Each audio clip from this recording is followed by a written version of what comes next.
我突然間個腦咧就走咗去一套而家叫古代電影啦。嗰套電影就係周星馳嘅《武狀元蘇乞兒》。最重要嘅大眾記憶係咩咧？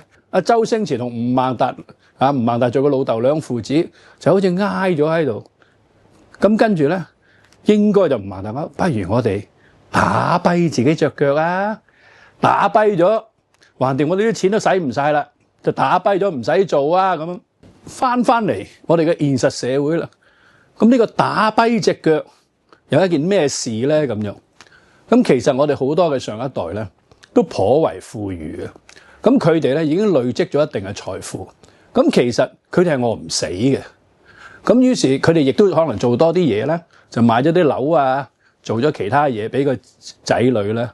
咁但係咧，其實佢哋呢個行為咧，佢哋可能咧就係另類打跛咗佢個仔女隻腳。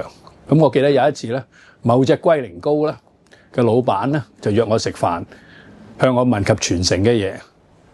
咁佢個仔咧喺度好唔耐煩，佢個仔係個會計師嚟嘅。咁原來佢做咩咧？